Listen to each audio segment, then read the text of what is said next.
Drop it.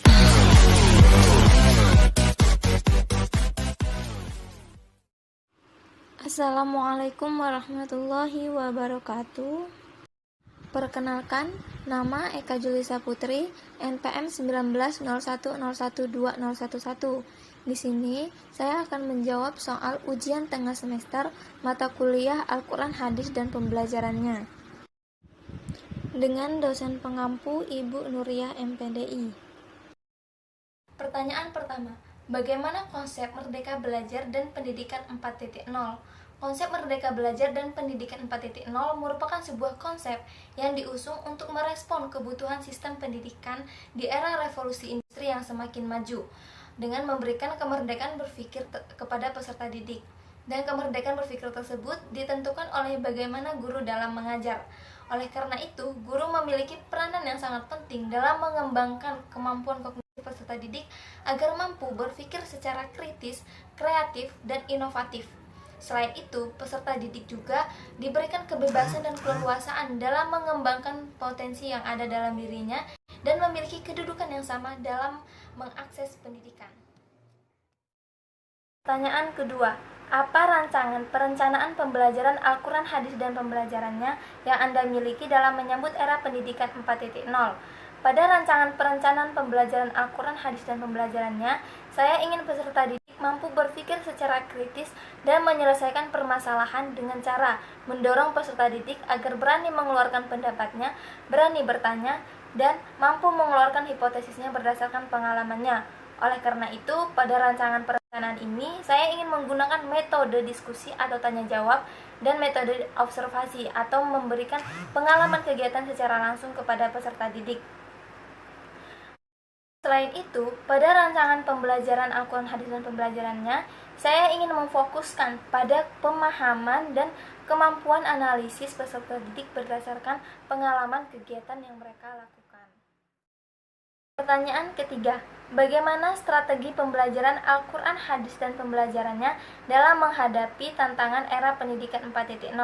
Menurut saya, strategi yang tepat itu adalah strategi exposition discovery learning, di mana saya sebagai guru akan menjelaskan materi kepada peserta didik, kemudian peserta didik akan melakukan observasi dan menganalisis data yang didapatkannya sehingga muncul kesimpulan terhadap permasalahan atau pertanyaan yang ada. Oleh karena itu, pada strategi ini, saya ingin peserta didik tidak hanya sebagai pendengar, tetapi mampu mengimplementasikan informasi dan materi yang didapatkannya pada praktik kegiatannya. Selain itu, saya sebagai guru ingin mengembangkan potensi yang ada dalam diri peserta didik agar potensi tersebut dapat dimanfaatkan sebagaimana mestinya. Kemudian, saya juga ingin menanamkan karakter dalam peserta didik agar peserta didik tidak hanya cerdas secara kognitif, tetapi juga cerdas dalam berkomunikasi dan berhubungan sosial pada lingkungan sekitarnya. Selanjutnya, saya juga ingin peserta didik mampu melek terhadap teknologi, karena tidak dapat kita pungkiri bahwa teknologi sudah menjadi bagian dalam kehidupan manusia pada era revolusi industri saat ini.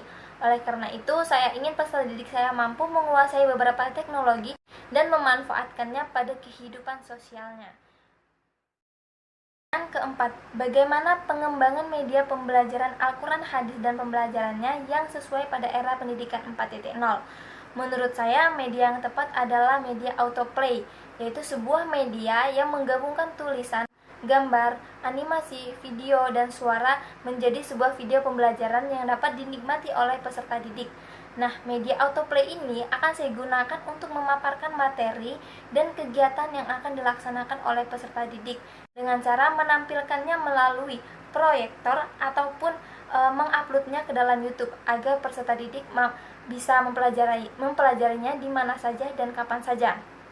Selain itu, selain media autoplay ini, ada pula media lain yang dapat digunakan oleh guru seperti slide PowerPoint, diagram, poster, dan lain sebagainya. Pertanyaan kelima, apa pendapat Anda yang tentunya didukung dari berbagai teori yang kuat terkait evaluasi pembelajaran Al-Quran Hadis dan pembelajarannya dalam suasana berdampingan dengan COVID-19? Nah, evaluasi pembelajaran sendiri adalah sebuah alat ukur yang digunakan oleh guru untuk mengetahui sampai di mana pemahaman peserta didik dalam materi yang telah diajarkan. Dalam melaksanakan evaluasi ini ada tahap-tahap yang harus dilaksanakan guru, seperti tahap perencanaan, yaitu guru akan merumuskan tujuan dari evaluasi dan aspek-aspek apa saja yang akan dievaluasi.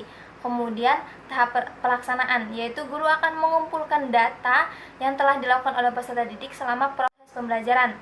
Dan yang terakhir, tahap pengolahan, di mana guru akan menganalisis data yang didapatkannya sehingga diperoleh dari hasil belajar peserta didik tersebut. Dalam keadaan normal, maka evaluasi akan dilakukan guru dengan melihat langsung perkembangan peserta didik.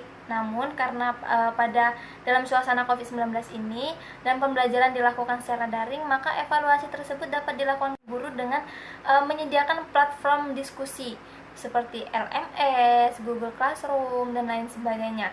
Atau bisa juga guru melakukan evaluasi dan memberikan kuis dan tugas kepada peserta didik. Nah, itu merupakan evaluasi yang paling tepat dilakukan pada pembelajaran daring ini, karena sebagaimana yang kita tahu bahwa guru tidak bisa melihat secara langsung perkembangan peserta didik tersebut, sehingga evaluasi yang dilakukan pun harus dilakukan secara daring dengan melihat keaktifan diskusi peserta didik, penyelesaian tugas yang dilakukannya, dan kuis yang diselesaikannya. Mungkin itu saja dari saya. Sekian dan terima kasih.